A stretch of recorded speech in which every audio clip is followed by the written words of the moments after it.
दोस्तों, प्रशांत किशोर भारत के सबसे चर्चित चुनावी रणनीतिकार और राजनीतिक सलाहकारों में से एक रहे।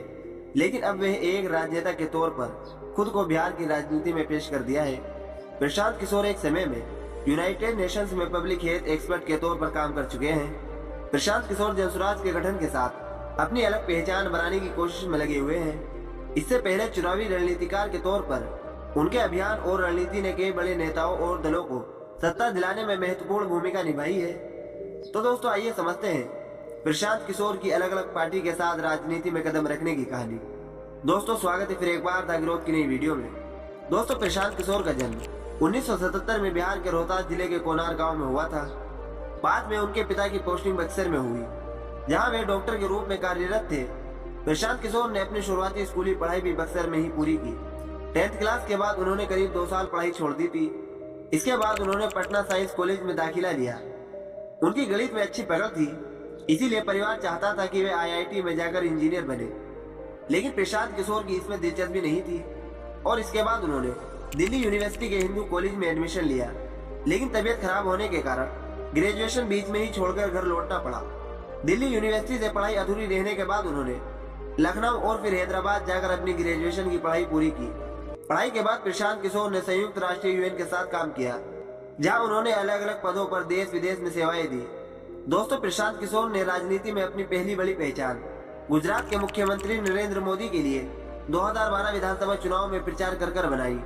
लोकसभा चुनाव 2014 के लिए बीजेपी ने जो रणनीति बनाई थी, उसमें प्रशांत किशोर की अहम भूमिका रही। उन्होंने 2014 में कुछ नए तरह के प्रचार माध्यम को भी भारत में शुरू किया, जिसमें 3D रैली, सोशल मीडिया प्रचार, चाय पर चर्चा जैसे काम शामिल थे। हालांकि 2014 के चुनाव के बाद कुछ नाराजगी की वजह से वे बीजेपी से अलग हो गए और नीतीश कुमार के साथ चले गए। 2015 के बिहार विधानसभा चुनाव में उन्होंने फिर एक बार नीतीश कुमार का नारा तैयार किया और अपनी टीम के साथ बिहार के सभी 4000 गाँव का दौरा करके जनता की राय ली। इस चुनाव में लालू यादव और नीतीश कुमार ने मिलकर शानदार जीत हासिल की। इसके बाद प्रशांत किशोर जनता दल यूनाइटेड के सदस्य बन गए, लेकिन ज्यादा दिन वे नीतीश कुमार के साथ भी नहीं रहे और पार्टी छोड़ दी।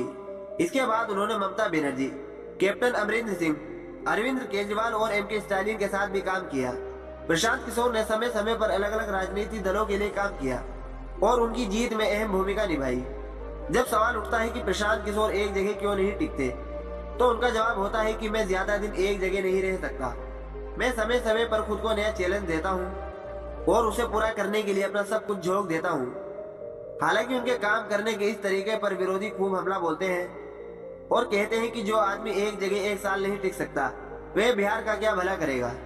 दोस्तों, साल 2014 के बाद प्रशांत किशोर ने सीएजी को Indian political action committee IPAC में बदल दिया, जिसके जरिए उन्होंने बिहार में नीतीश कुमार को तीसरी बार मुख्यमंत्री बनाने में मदद की। पंजाब में कैप्टन अमरिंदर सिंह के लिए 2017 में चुनावी रणनीति बनाई और आंध्र प्रदेश में जगन मोहन रेड्डी की पार्टी YSRCP के साथ काम किया। दिल्ली में आम आदमी पार्टी के लिए 2020 के विधानसभा चुनाव में उन्होंने रणनीति बनाई, जिसमें पार्टी ने 70 में से 62 सीटें जीती। साल 2021 के पश्चिम बंगाल विधानसभा चुनाव में प्रशांत किशोर को तृणमूल कांग्रेस TMC का रणनीतिकार बनाया गया। उनकी रणनीति में ममता बनर्जी ने सत्ता में शानदार वापसी की। इसी साल तमिलनाडु में DMK प्रमुख MK स्टालिन ने भी किशोर को पार्टी में रणनीतिकार बनाया और चुनाव में 159 सीटें जीतकर पहली बार मुख्यमंत्री बने।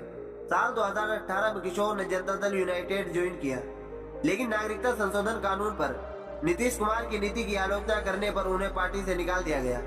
मार्च 2021 में अमरिंदर सिंह ने उन्हें अपना प्रधान सलाहकार नियुक्त किया, जहां उन्हें कैबिनेट मंत्री का दर्जा मिला और कहा जाता है वे महज ₹1 सैलरी पर काम कर रहे थे। जनसुराज बिहार में प्रशांत किशोर द्वारा शुरू की गई एक राजनीतिक आंदोलन और पार्टी है, जो इस बार बिहार के विधानसभा चुनाव में एनडीए और महागठबंधन से मुकाबला करने को तैयार है। दोस्तों, प्रशांत किशोर ने ऐलान किया है कि 2025 के विधानसभा चुनाव में उनकी पार्टी जनसुराज राज्य के सभी 243 सीटों पर अपना उम्मीदवार उतारेगी। उनसे जब सवाल किया गया कि आप बीजेपी का वोट काटेंगे या महागठबंधन का, इसके जवाब में उन्होंने कहा कि मैं 2025 में बीजेपी और महागठबंधन दोनों को ही बिहार के रास्ते से साफ कर दूंगा। तो दोस्तों, यही थी प्रशांत किशोर की राजनीति की कहानी। दोस्तों, आपका प्रशांत किशोर के बारे में क्या कहना है? अपनी राय कमेंट सेक्शन में जरूर दीजिए।